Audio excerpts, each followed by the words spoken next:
የመለኮቱ ኃይል ይሄ የመለኮት ኃይል ምንድነው? የእግዚአብሔር ኃይል ነው ማለት ነው። እና ክርስትና ጅማሬውም በመለኮት ኃይል ነው። በመለኮት ኃይል ይጀመራል። ያው የክርስትና ጅማሬ ማለት ከዳግም መወለድ አይደል የሚጀምረው? ስለዚህ ዳግም መወለድ በመለኮት ኃይል የሚፈጸም ነው ማለት ነው። ቀላል ነገር አይደለም። እንደገና የምንፈጠርበት እኮ ነው በክርስቶስ እና ታዲያ ያለ መለኮት ኃይል እንደው ሎጂካሊ እንኳን እናስብ ብለን ብንል አእምሮ እንዳለው ሰው ያለ መለኮት ኃይል ሰው እንደገና ይፈጠራል እንዴ? የውስጥ ማንነቱ እንደገና ይፈጠራል እንዴ? እንደገና እኮ ስንፈጠር በክርስቶስ የሆነ የሚወገድ ነገር አለ። አሮጌው ነገር ተወግዶ አሮጌው ሰው ተወግዶ አዲስ ሰው ሊፈጠር ማለት ነው። እና ስለዚህ ክርስትናችን በምን ይጀምራል? በመለኮት ኃይል ይጀምራል። ጅማሬውም የመለኮት ኃይል ነው። ሂደቱም ራሱ ሂደት አለው አይደለ? ያው በምድር ላይ እስካለን ድረስ ሂደት አለው። ሂደቱም በመለኮት ኃይል የምንወጣው ነው። በመለኮት ኃይል የምንኖረው ነው ማለት ነው።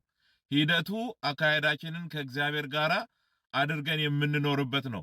ሂደቱ የክርስቶስ ኢየሱስ ምስክሮች የምንሆንበት ነው። ይሄም ቢሆን ያለኔ ምንም ልታደርጉ አትችሉም ባለው መሰረት ጌታ ሂደቱም በመለኮት ኃይል ነው ማለት ነው። እና በመጨረሻ ደግሞ ድምዳሜው ደግሞ ያው በመለኮት ኃይል ይደመደማል ማለት ነው። እግዚአብሔር ይመስገን ስንከብር ማለት ነው። በመጨረሻም እንከብራለን አይደለም እንዴ? ከክብር ወደ ክብር እየተለወጥን በሂደት ሄደን የመጨረሻው ክብር ደግሞ ከጌታ ጋር ለዘላለም አንድ ብለን ደግሞ ኑሮ አዲስን ኑሮ የምንጀምርበት ነው። ዓይን ያላየው ጆሮ ያልሰማው ምን ያልዳስሰው እግዚአብሔር ለሚወዱት ያዘጋጀው ተብሎ እንደተጻፈው ወደዛ መንግስት ውስጥ የምንገባበት ደግሞ አለ ማለት ነው። እግዚአብሔር ይመስገን። ያም በመለኮት ኃይል የሚሆን ነው ማለት ነው።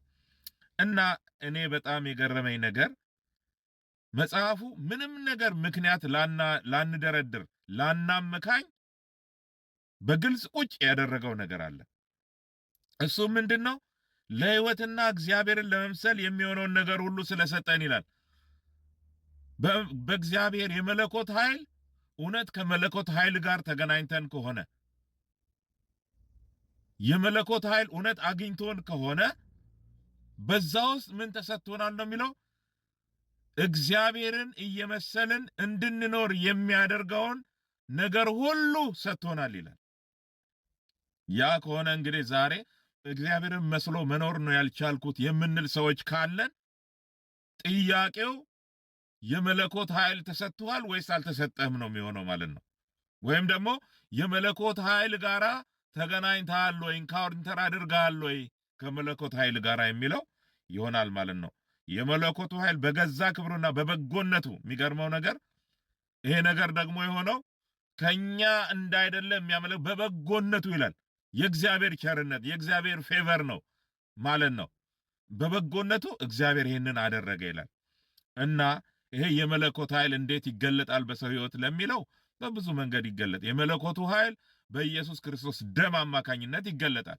የማንጻት ኃይል፣ የቀደመው ኃጢአት ከኛ ላይ የማስተሰረይ ኃይል እና እኛ ነፃነት እንዲሰማን የሚያደርግ በእርግጥም ከበደል ከኃጢአት እንደነጻን እስከምናውቅ ድረስ እስከሚገባን ድረስ መንጻት በጎ ህሊናን አግኝተን እግዚአብሔርን በንጹህ ህሊና ማምለክ የምንችልበትን አግኝተን በዚህ መልኩ የመለኮት ኃይል በክርስቶስ ኢየሱስ ደም ይገለጣል። በእግዚአብሔር ቃልም የእግዚአብሔር ቃል ሕያው ነው ይሰራል ስለሚል በእግዚአብሔር ቃልም የመለኮቱ ኃይል ይገለጣል። የሰውን የልብና ሐሳብና ስሜት የሚመረምር የእግዚአብሔር ቃል አለ። እንደ እሳት የተመሰለው እንደ መዶሻ የተመሰለው አለ።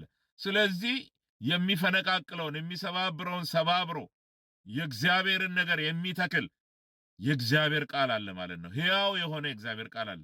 ሌላው መንፈስ ቅዱስ አለ። መንፈስ ቅዱስ ደግሞ ጸጋን ይሰጣል፣ ኃይልን ይሰጣል። በመንፈስ ቅዱስ ጸጋን እንቀበላለን። ቃሉ ራሱ የእግዚአብሔር ጸጋ ነው። የቃሉ ጸጋ የጸጋ ቃል ይባላል። ብዙ ነው። በቃ መንፈሱ ቃሉና የኢየሱስ ክርስቶስ ደም በፍጹም በእኛ ህይወት ላይ ተነጣጥለው የሚታዩ ነገሮች አይደሉም። ስለዚህ እግዚአብሔር አምላክ የተመሰገነ ይሁን። ይሄ በእነዚህ አሰራሮች ነው እኛ እግዚአብሔርን መስለን እንድንኖር የሚያደርገውን የእግዚአብሔርን ኃይል የምንቀበለው ከእግዚአብሔር ማለት ነው። ጌታ የተመሰገነ ይሁን። ስለዚህ ሰጠንህ ይላል እና ማመካኘት ይቻላል። ስለዚህ ጥያቄው ምን ሊሆን ነው ማለት ነው?